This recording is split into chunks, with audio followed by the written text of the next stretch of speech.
የበለጠ ደግሞ አብዛኛውን ጊዜ የምንመርጠው ከቤታቸው ጋር ምን ይሄዳል ሶፋ ምንጣፍ ግድግዳ የተሻለ የሚሆነው ደግሞ እኛ ሄደን ስናየው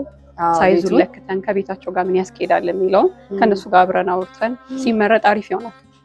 የበለጠ የሚያምረው እንደዛ ሲሆን ነው ሰው ብዙ ጊዜ ምን ይመርጣል ለዚህ ባየው አንድ በሚያየው በሚያስደነግጠው ውበት ሳይሆን ከቤቴ ጋር ምን መሄድ ይችላል ብሎ ሲመርጥ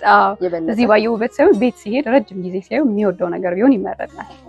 ይዘን ተገኝተናል እኛም በመንችለው በጣም ደስ ስለዚህ አሁን የመጥቼ መጋረጃ ስፈልግ ስመርጥ ስለዚህ ቤታችሁ ቤት ምን ይመስላል ፋሽን ይመስላል የሚለውን ታማክራላችሁ ማለት ደስ የሚል ነገር ነው ሶ አሁን ይወድጃለሁ ስልሽ እዚህ ስለወደድሽው ሳይሆን ቤት ውስጥ ሲገባ አብሮ መሄድ ይችላል የሚለውን የበለጠ አድቫይስ እናደርጋለን በጣም የሚያምረው እንደዛ ስለሆነ ለምን ገብቶ ደግሞ እንዳይጠላው ከቤቱ ጋር ማሽ ካላረገለት ማለት ነው ስለዚህ ያን ሰው ይመጣና የቀጥታ እናንተ ምን ጠይቋችሁ ሶፋ ምንጣፍ ግድግዳ እና ደግሞ አንዳንድ የራሱ ፌቨራይት ከለሮችም ካሉት ደግሞ የፈለገ ቢሆን አይጠላውም ፌቨራይቱ ከሆነ እነዛንም አድቫይስ እናደርጋለን በጣም ደስ ይላል ስለዚህ በዛ ተነስታችሁ ነው ከዛ ከሰውየው ከሚመጣበት ነገር ተነስተን ታስቀጥየዋለሽ እንጂ እኛ ጋር በመታየው ነገር ብቻ አትወሰኝም አይወሰንም ማለት ነው ባይሆን ይመረጣል